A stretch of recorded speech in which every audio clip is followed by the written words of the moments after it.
Welcome to this week's edition of Amplify, knowledge sharing session by Greyboulders.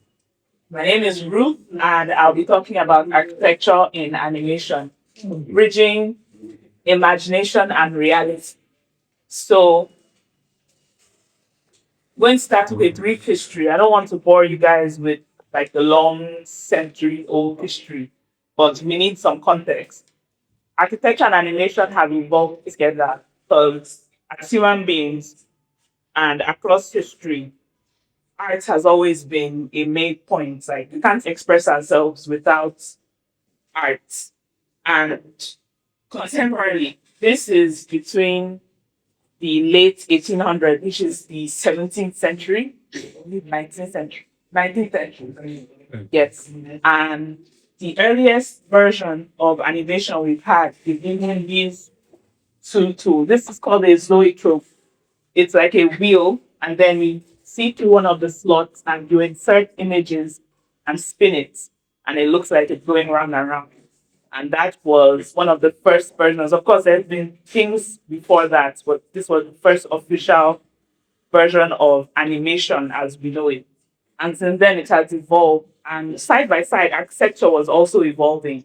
We see the way we learned in 100 level, that was how they drew back then. As architects, they use drawing boards, they use T-squares, they use set squares and all tools you need. But that was their only way of drawing that.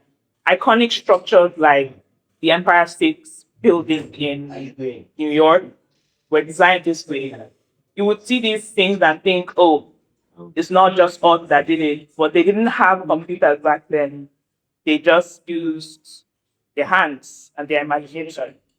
And the architecture is the combined effort. One person can't bring out all the documents you need for um, drawing. Yes. So we progress a little further. We're in the 90s, 1995 to be precise. And the first ever full length 3D animated movie came out with Toy Story. I'm sure all of us have seen Toy Story or at least seen something related to Toy Story. Back then, everything was still new, everything was still developing, and the animation industry, though, I mean, animation had existed before Toy Story, of course, but 2D. I don't know if you guys know anime, Akira was completely hand drawn. That's over 10,000 pages hand drawn to make a movie. But Toy Story changed that, and people realized, oh, we can 3D and we can use 3D to design and tell a story. And also, architecture was evolving with this. 3D technology came with SolidWorks being the first ever software for Windows. And that was how it started off as an engineering firm, not with architects first, actually. So it was used to design industrial parts, um, it was used to design stuff that they use in engineering, basically tools and mechanical parts.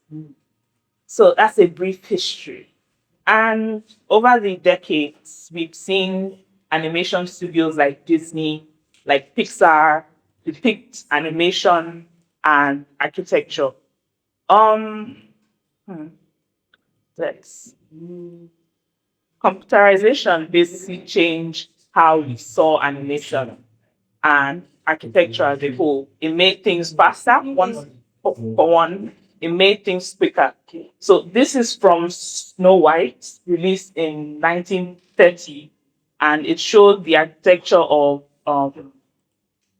Germanic structures. See the sloped roof, and we see all these things. And at first, as a kid, I didn't really see all this as architecture. I just was like, oh, it's nice, pretty. But then as you grow and as you're inspired, you learn more about architecture through everything. Everything is architecture.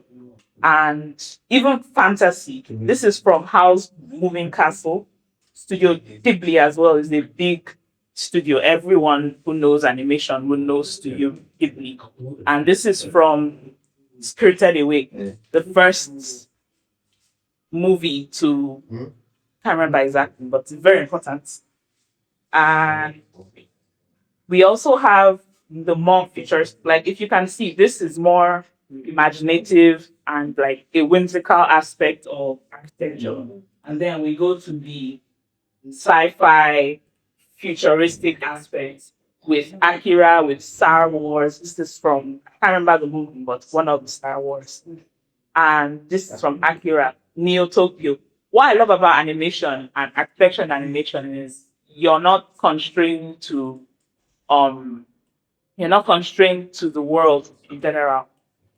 Akira was based in a Tokyo that had escaped, well, not escaped, progressed from a catastrophe.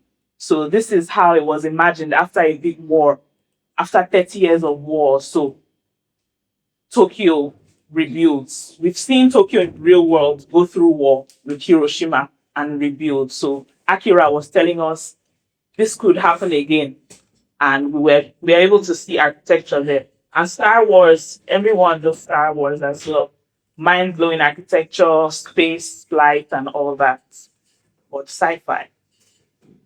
More animation styles. Disney, this is from Aladdin, this is from Lan, and this is from The Hunchback of Notre Dame. And as you can see, we see cultures in animation as well. It's a way we tell stories. Aladdin was based off of the Ottoman Empire and India in, I can't remember the year, but a while ago as well. Notre Dame, the Hunchback of Notre Dame is also after the war or so. And Notre Dame stands till date actually, but it didn't back then. There were houses around it, and like it was still a community and not just a spectacle. And in Mulan, about Chinese architecture, this is an actual place. I can't remember the name of the place right now. But this is how we tell our story, the culture.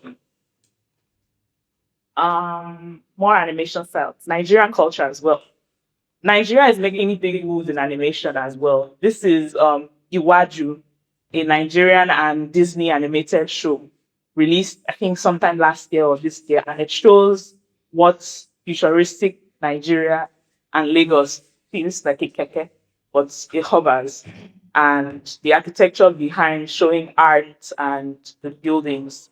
And it makes us like expand our minds when we see things like this, especially for kids. Like all of us were kids before. If you're a kid seeing this, you'll be like, oh wow, one day I would like to design something like this. And when you grow up, you realize, okay, maybe some of it is not realistic, but we're getting there with architecture.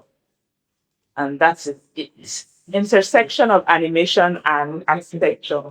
Yeah. There are many fields that animation and architecture combine. Same thing. If you're a gamer, you will know that a lot of designing and game design relates to architecture. I mean, it's fantasy too, but Assassin's Creed, they reconstructed Renaissance Florence, and that is Italy in Italy, I think, or in Rome.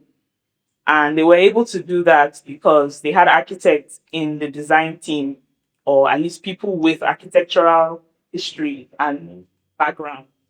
Then we also have archaeological and historical reconstructions.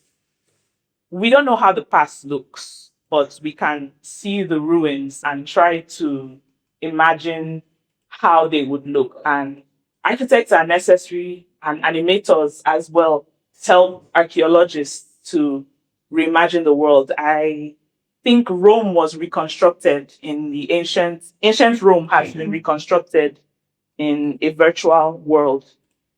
And yeah, we also have architectural visualization, have visualizers here as well. And that's basically architecture and cinematic fly-throughs, urban planning and landscape, basically. Then urban planning is basically almost like architectural visualization, but urban planners need animators as well to animate how traffic would flow through a city, how lighting and electricity, I don't know, they do their thing. So, yeah. Importance for us architects. Why should animation be important to us as architects? I think it holds a big importance because we are foremost imaginers. We imagine things and then we are able to bring them to reality in our designs. Then cultural storytelling, just like our project in Akwa Ibom, where we use the facade of the Akwa Ibom people. Can't remember the particular name, but we use their facade to tell a story. Animation does that a lot, from what we've seen in Mulan, Aladdin, and animation captures and preserves cultural history and identity stories. And as architects, we need to do that as well. Then emotional impacts. The way the way animation represents emotions, we also could learn from that because if we're designing a space and we want it to have a certain mood, we can take concepts from what happens in an animation or in a story, tell that. Then the future of design, architecture and animation go hand in hand in the future because now we're seeing more VR, more AR, and the virtual world is animated. Let's be honest. And as architects, we collaborate with animators to produce um, interactive and immersive areas. Then, yes, additional points. These skills overlap. We animators and architects almost use the same. In fact, I have a friend who studied architecture, but now he's in the animation field, and he's still using his skills to create. And that's what I think it's really nice about this field as well. Career crossovers, we can move into, I don't know how easy it is for animators to move to architecture, but anything is possible. But as I said, I have a friend that moved from architecture to animation. Then inspirational loop. What we see in animation inspires what we have in the real world, and the real world inspires animation. So it's just going back and forth. Then conclusion. Animation is not just entertainment, in my own strong belief. It's a way of life, it's a way of telling stories, and architectural imagination shapes like the same thing I'm talking about, the feedback of inspiration. And future architects should embrace animation not just as inspiration, but to collaborate across industries. The fashion industry is also related to architects, and basically, if we can find inspiration from animation, there's a lot more we can find inspiration from. Thank you. Arigato. Kamsahamnida. Shit, shit.